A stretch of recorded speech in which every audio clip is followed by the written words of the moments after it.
پیر محل کا قدیم و تاریخی ریلوے اسٹیشن جس پر ٹرینیں آنا بند ہونے سے یہ بھوت بنگلے کا منظر پیش کرنے لگا ہے۔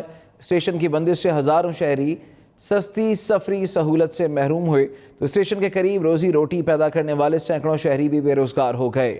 تفصیلات ہم نیوز کے نمائندے امیر حمزہ کی رپورٹ میں۔ یہاں کبھی ہر وقت ٹرین انجن اور مسافروں کا اتنا شور ہوتا کہ کان پڑی آواز سنائی نہیں دیتی تھی۔ اب ہر طرف خاموشی کا راج ہے۔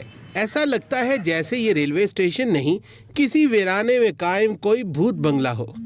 پاکستان ریلوے کے وفاقی وزیر تو ریلوے کی ترقی کے دعوے کرتے ہیں، مگر 1907 سے قائم پیر محل کے ریلوے اسٹیشن کی رونقیں گزشتہ 1 سال سے ماند پڑ چکی ہیں۔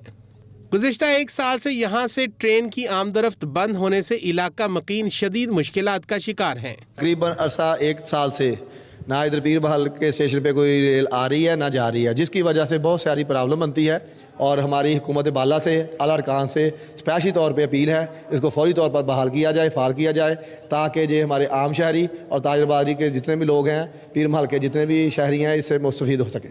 ریلوے جڑا نا جی اپنے تمام سیکشنوں سے آہستہ آہستہ بند کی گئی ٹرینیں بحال کر رہا ہے، اور لاہور کے درمیان چلنے والی بدر اور گوری بحال کی ہے۔ انشاءاللہ اب لاہور تا شور کوٹ براستہ جڑا والا ٹرین بھی بحال ہو جائے گی اور علاقے کے لوگوں کو فائدہ ہوگا۔ پیر محل ریلوے اسٹیشن میں روزی روٹی پیدا کرنے والے سینکڑوں افراد بھی اسٹیشن غیر فعال ہونے کی وجہ سے بے روزگار ہو چکے ہیں۔